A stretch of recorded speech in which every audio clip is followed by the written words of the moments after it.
அதனுடைய தலைவர் நண்பர் பூவை ஜெகன்மூர்த்தி அவர்கள்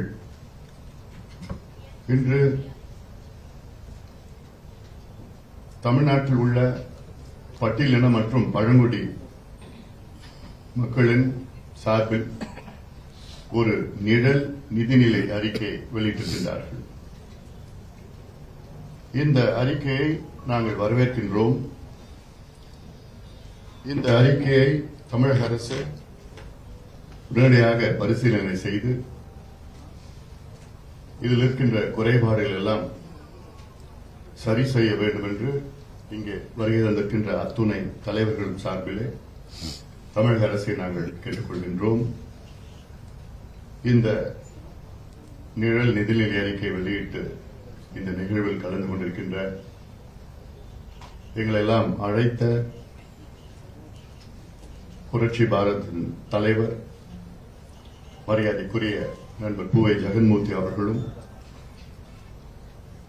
என்னுடைய இனிய நண்பர்கள், குறிப்பாக பொறியாளர் ஈஸ்வரன் அவர்கள், தம்பி வேல்முருகன் அவர்கள், திரு கரிகாலன் அவர்கள், திரு திருமுருகன் காந்தி அவர்கள், திரு குழந்தை அரசு அவர்கள், திரு பாஸ்கர் அவர்கள் உள்ளிட்ட இங்கே வருகை தந்திருக்கின்ற நம்முடைய அதாவது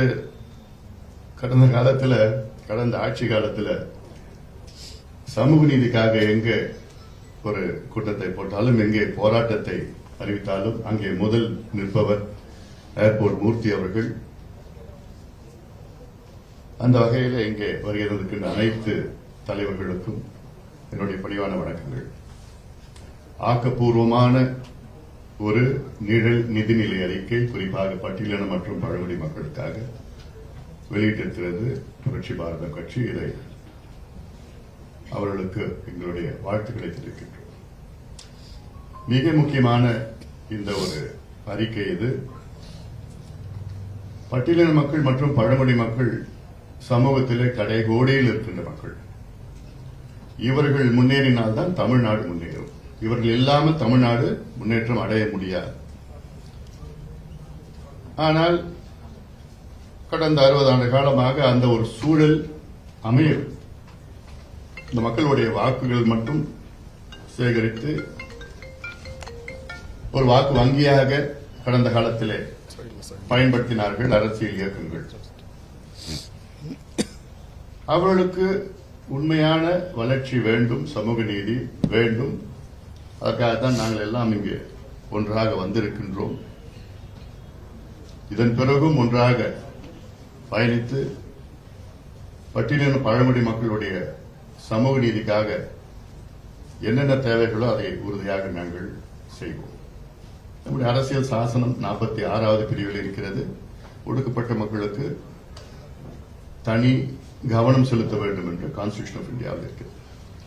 அந்த வகையிலே SC SP என்று ஷெட்யூல் காஸ்ட் சப் பிளான் என்ற ஒரு பிளான், ஒரு திட்டத்தை நடைமுறைப்படுத்த வேண்டும் என்ற நோக்கத்திலே தான் தனியாக ஒதுக்கீடு செய்ய வேண்டும் என்றெல்லாம் தமிழ்நாட்டிலே மாநில அரசு அது DAPS developmental action plan for SC STs அப்படின்னு ஒன்று கொண்டு வந்திருக்கிறாங்க. அதனால நம்முடைய ஜெகன்மூர்த்தி அவர்கள் மிக தெளிவாக கடந்த எனக்கு முதல்ல ஒரு வருத்தம், அதாவது ஒடுக்கப்பட்ட மக்களுக்காக ஒரு தலைவராக அவள் இந்த மக்களுக்கு சமுதாயத்திற்கு தொடர்ந்து பாடுபட்டு வந்து கொண்டிருக்கின்ற ஜெகன்மூர்த்தி அவர்கள் இந்த தேர்தலில் வெற்றி பெற முடியவில்லை. உண்மையிலே எங்களுக்கு எல்லாம் மிகுந்த வருத்தம். நானும் அவருக்கு தேர்தல் பிரச்சாரத்துக்கு தான் நான் போனேன். இப்படிப்பட்ட தலைவர்களை மக்கள் தேர்வு செய்ய வேண்டும். பிறகு இந்த ஒடுக்கப்பட்ட மக்கள் எப்படி சமூக நீதி கிடைக்கும்? ஏன்னா கடந்த 5 ஆண்டு காலத்தில் நம்முடைய தம்பி வேல்முருகன் அவர்களும் நண்பர் ஈஸ்வரன் அவர்களும் தொடர்ந்து சொல்லினார். கடந்த 5 ஆண்டு கால சட்டமன்றத்துக்கு உள்ள மட்டும் இல்ல, வெளியிலையும். அது மட்டுமல்ல, இன்று தமிழ்நாடு அமைதியான முறையிலே வளர்ச்சி அடைய வேண்டும் என்ற நோக்கத்திலே தான் நண்பர் ஜெகன்மூர்த்தி அவர்கள் அவருடைய கொள்கையாக வைத்திருக்கின்றார்கள். அதாவது இதற்கு முன்பு சூழலில் பல அரசியல் கட்சிகள் தமிழ்நாட்டில் இரு பெரு சமுதாயங்களை பயன்படுத்தி இருவருக்குள் பிரச்சனையை எழுப்பி நம்முடைய ஏர்போர்ட் மூர்த்தி அவர் சொன்னது போன்ற சூழ்ச்சிகள் எல்லாம் செய்து ஒரு பிரிவினை உருவாக்கி வாக்கு வங்கியாக பயன்படுத்தி சண்டையை மூட்டிவிட்டு இதெல்லாம் கடந்த காலத்திலே நாம் பார்த்தோம். ஆனால் கடந்த 5-10 ஆண்டுகளில் ஏதாவது தமிழ்நாட்டில் ஒரு பிரச்சனை வந்தால் உடனடியாக ஒன்று நான் அவரை தொலைபேசி தொடர்பு கொள்கிறேன், அவர் என்னை தொலைபேசி தொடர்பு கொள்வார்.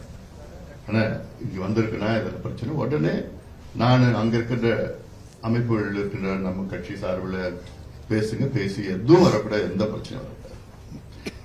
இதுதான் உண்மையான வளர்ச்சி, இதுதான் உண்மையான சமூக நீதி. இந்த சூழ்ச்சியெல்லாம் முறியடித்து அதற்காகத்தான் நாங்கள் எல்லாம் ஒன்று சேர்ந்திருக்கின்றோம், கை கொடுத்திருக்கின்றோம். ஏன்னா அடித்தள மக்கள் எல்லாம் முன்னேறினால்தான் தமிழ்நாடு முன்னேறும். சமூக நீதி தமிழ்நாட்டில் intellectual city, smart city, IT park, பெரிய பெரிய அடுக்குமாடி குடியிருப்பு கட்டடங்கள், ஏர்போர்ட், சீபோர்ட், இதெல்லாம் ஹைவேஸ், இதெல்லாம் வந்து அது வளர்ச்சி கிடையாது. அதில் வாழ்கின்ற மக்கள் வளர வேண்டும். இதுதான் உண்மையான வளர்ச்சி. சமீபத்தில் ஒரு அதிகாரி பெருமையா பேசினார், Tamil Nadu is the most urbanise state in India. அதாவது தமிழ்நாடு தான் நகரமயமாக்கிய மாநிலமா, 55 விழுக்காடு மக்கள் நகரத்தில் வாழ்ந்து கொண்டிருக்கின்றார்கள் என்று பெருமையா பேசினார். நான் சொன்னேன், இது ஒரு அரசினுடைய தோல்வியா நான் பார்க்கிறேன். தி ஃபெயிலியர் ஆஃப் த கவர்மெண்ட். எதுக்கு மக்கள் கிராமத்திலிருந்து வந்து நகரத்துக்கு தேடி வராங்க? அரசுடைய கடமை என்ன? கிராமத்துல அங்கேயே அவங்க வாழ்வாதாரம் அவங்க அமையணும். அவங்களுடைய அடையாளமே கிராமம் தான். அங்கேயும் நீ பள்ளிக்கூடம் வேலை வாய்ப்பு எல்லாம், நீர், விவசாயம் எல்லாமே அங்க கொடுத்து அங்கேயே இருக்க போறாங்க. எதுக்கு நகரத்துல வந்து இங்க பிச்சை எடுத்துக்கிட்டு கூலி வேலை பண்ணிக்கிட்டு பிளாட்ஃபார்ம்ல படுத்துட்டு இருக்கணும்? இது அரசுடைய தோல்வியா தான் நான் பாக்குறேன். It's not a success. அப்படி சொன்னோன்னா அவர் மூஞ்சி சுருங்கி போச்சு. இந்த அதிகாரிகள் பண்ற வேலைகள்லாம் கொஞ்சம் நெஞ்சம் கிடையாது. நம்முடைய நண்பர் ஈஸ்வரன் அவர்கள் சொன்னது போன்ற அந்த அக்கௌண்டபிலிட்டி இல்லை. அதிகாரிகள் எவ்வளவு பேர் நான் பார்த்திருக்கிறேன். நான் அங்க டெல்லியில 5 ஆண்டுகள் அமைச்சராக இருந்திருக்கிறேன். இங்கேயும் நான் நிர்வாகத்தில் பார்க்கிறப்போ இந்த ஒரு திட்டத்தை அனுமதிப்பதற்கு தான் அது வந்து அக்கௌண்டபிலிட்டி இருக்கு. ஒரு திட்டத்தை வேண்டாம் என்று சொல்வதற்கு அக்கௌண்டபிலிட்டி இல்லை. ஆனா என்ன பண்ற அதிகாரிகள், எதுக்கு நமக்கு தலைவலி, எதுக்கு நமக்கு பிரச்சனை, வேண்டாம், அது நீ அனுமதிச்சு கொடுத்த, சைன் பண்ணி நீ கையில் சைன் போட்டா அப்பதான் உனக்கு அக்கௌண்டபிலிட்டி. எதுக்கு நீ கொடுத்தேன்னு நாளைக்கு யாராவது கேள்வி கேட்பாங்க. ஆனா நீ அடுத்து நீ ஏன் வேண்டான்னு சொல்ற, அதுக்கு அக்கௌண்டபிலிட்டி இருந்தாதான் திட்டங்கள் வரும், திட்டங்கள் நடைமுறைப்படுத்தும், அது வந்து மக்களுக்கு போய் ஏதுவாக சேரும். அதுதான் உண்மையான அக்கௌண்டபிலிட்டி. அது ஆனா அது இல்லை, நம்ம சிஸ்டம்லயே கிடையாது, அது இல்லை.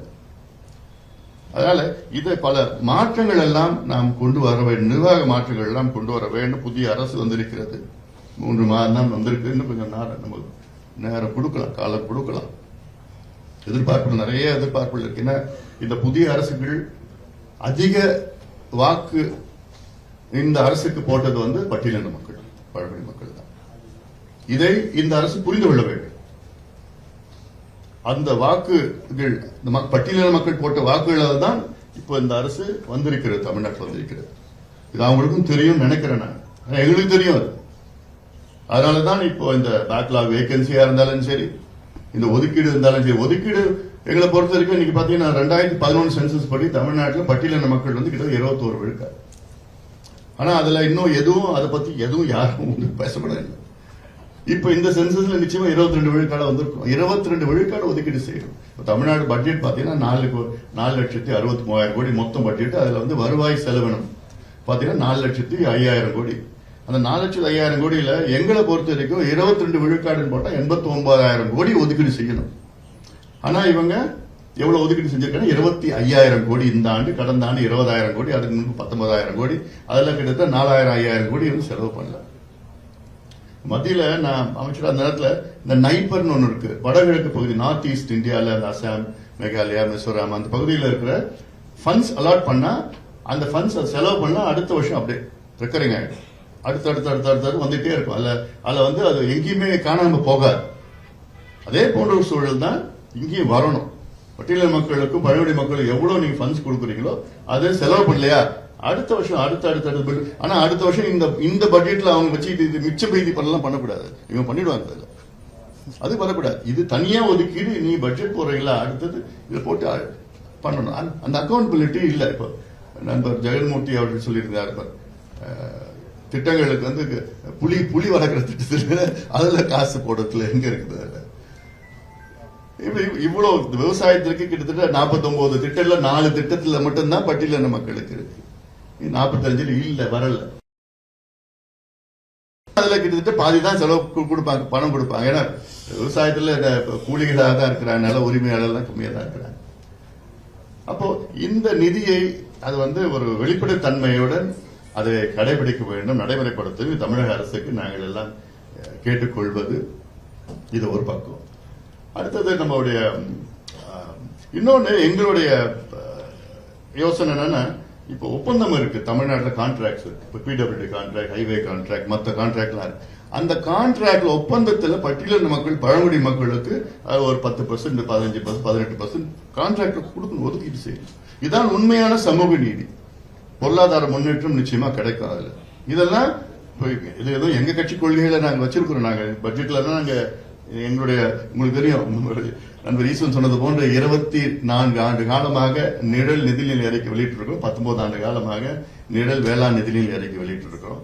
அதனால சீக்கிரமா நிழல் இல்லாம நிஜமான ஒரு பட்ஜெட் அறிவிக்கணும். அந்த சூழல் நிச்சயமா வரணும்.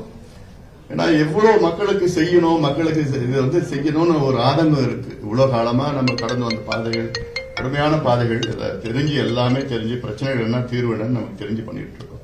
இது பஞ்சமி நிலம். பஞ்சமி நிலம் அந்த காலத்துல, வெள்ளக்காரன் காலத்துல 1880களில் அப்ப இருக்கிற வெள்ளக்காரன் ஹென்ரி ஜேம்ஸ் ஒருத்தர், அவர் வந்து பார்த்தாரு, அங்க இருக்கிற பட்டியலின மக்கள் இன்னும் இவ்வளவு மோசமா இருக்கிறாங்களே, அவங்களுக்கு ஏதாவது செய்யணும், இந்தியா முழுவதும் மோசமா இருக்காங்களே செஞ்சு, அப்போ வந்து அந்த ஒரு நிலம் கிட்டத்தட்ட 25 லட்சம் ஏக்கர் நிலத்தை இந்தியா முழுவதும் உள்ள பட்டியலின மக்கள், பழங்குடி மக்களுக்கு கொடுக்கணும்னு சொல்லிட்டு அப்புறம் 1892 நாடாளுமன்றத்தில், இங்கிலாந்து நாடாளுமன்றத்தில் ஒரு சட்டத்தை இயக்குறாரு. அந்த சட்டம் மூலமாக 25 லட்சம் ஏக்கர் கொடுக்கணும். அதுல வந்து மெட்ராஸ் மாகாணம், சென்னை, மெட்ராஸ் பிரசிடென்சி மட்டும் 12 லட்சம் ஏக்கர். அந்த 12 லட்சம் ஏக்கர்ல இன்னைக்கு வந்து பாத்தீங்கன்னா வெறும் 2.5 லட்சம் ஏக்கர் தான் இன்னைக்கு வந்து அதுல கணக்குல இருக்கு. அந்த 2 லட்சம் ஏக்கர் கணக்குல தான் இருக்கு, தவிர மக்கள், பட்டியலின மக்கள் கையில கிடையாது. என்னுடைய மருத்துவர் ஐயா வந்து 94 காரணை நினைக்கிறேன், காரணை கிராமம் காஞ்சிபுரம், அப்போ ஒரு பிரச்சனை வந்துச்சு. அப்போ வந்து துப்பாக்கி சூடுலாம் நடந்தது. அப்பெல்லாம் நேரடியா அங்க போய் போராட்டம் எல்லாம் பண்ணி அதெல்லாம் அப்போ ஒரு சமூக நீதி கொடுக்கணும், பண்ணணும். அப்புறம் இடையில தான் சொன்னாச்சு, இந்த ஆட்சியாளர்கள் எல்லாம் பிரிச்சு சண்டையை மூட்டு சூழ்ச்சி எல்லாம் பண்ணிக்கணும், என்னென்ன பண்ணிட்டாங்க. இப்ப எல்லாமே எல்லாம் ஒன்னா சேர்ந்திருக்கிறோம். ஏன்னா நம்ம ஒன்னா சேர்ந்தா நமக்கு பலம். இது யாரும் நம்பிட்டு இருக்கிறோம், நீ நம்பணும், நம்மளே நம்பி நமக்கு எல்லாம் ஒன்னா வரணும். அந்த நோக்கம் இருக்கு. நிச்சயமா அந்த பஞ்சமி நிலம்லாம் மக்கள், அந்த அரசு மீட்டெடுக்க வேண்டும். அதற்கு தனியாக எத்தனையோ காலத்தில் அதிகாரிகள் வந்து பண்ணாங்க, எல்லாம் ஒன்றும் ஆகல. அது மட்டும் இல்ல, இந்த பேக்லாக் வேகன்சி இருக்கு, பின்னடைவு பணியிடங்கள் இருக்கு. அதுல இப்போ எல்லாம் கிட்டத்தட்ட ஒரு 10,500 இருக்கு தமிழ்நாட்டில் இருக்கு. அதுல 8,100 வந்து பட்டியலின மக்கள், அப்புறம் பழங்குடி மக்களுக்கு இருக்கு. இதையாவது கொஞ்சம் உடனடியாக செய்யணும். இது வந்து செய்ய ஒண்ணுமே கிடையாது. இது வந்து they are absolutely the government has to fill up the backlog vacancy. இது சட்டமா இருக்கு. இதை நிச்சயமாக அரசு உடனடியாக அதை செய்ய வேண்டும். இது போன்ற எத்தனையோ பிரச்சனைகள், பல பிரச்சனைகள் இருக்கு. அதனால இதையெல்லாம் நம்ம தமிழக அரசை கொண்டு போவோம். தேவைப்பட்ட நம்முடைய ஜெகன்மூர்த்தி அவர்கள் தலைமையில விட முதலமைச்சரை சந்திச்சு இது போன்ற ஒரு அழுத்தத்தை கொடுக்க வேண்டும்.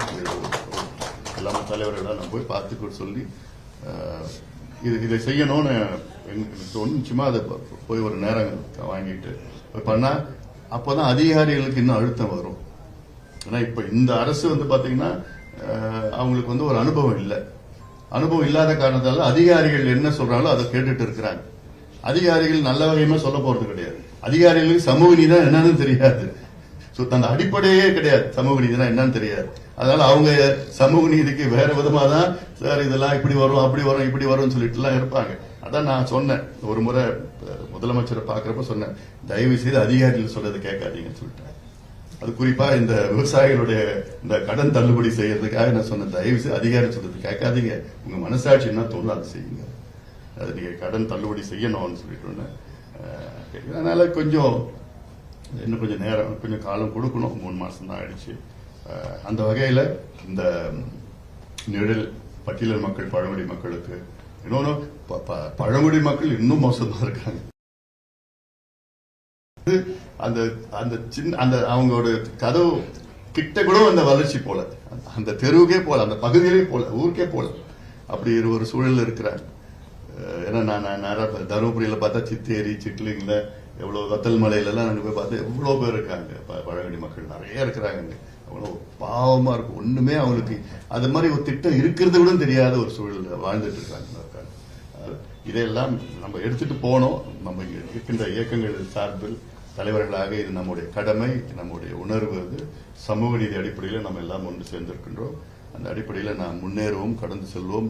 எத்தனை தடைகள், எத்தனை சோதனைகள் இருந்தாலும் நம்ம எல்லாம் ஒற்றுமையாக தடைகள் எல்லாம் உடைத்து நாம் முன்னேற வேண்டும் என்று இந்த நேரத்தில் கேட்டுக்கொண்டு நண்பர் பூவை ஜெகன்மூர்த்தி அவர்களுக்கு என்னுடைய நன்றிகளை தெரிவிக்கின்றேன். தொடர்ந்து இது போன்ற இது ஏதோ ஒரு மீட்டிங் கிடையாது, இது தொடர்ந்து மீட்டிங், அடுத்த திட்டங்கள் தான் அடித்தள ஒடுக்கப்பட்ட மக்களுக்கு அது எந்த பிரச்சனை வந்தாலும் சரி நம்ம எல்லாரும் ஒன்று சேர்ந்து அதை நாம் எதிர்கொள்வோம் என்று நன்றியோடு விடைபெறுகிறேன்.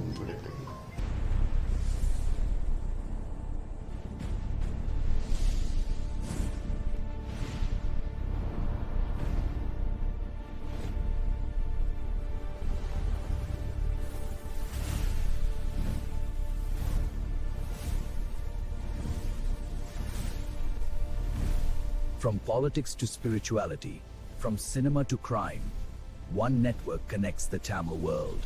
This is U Tamil.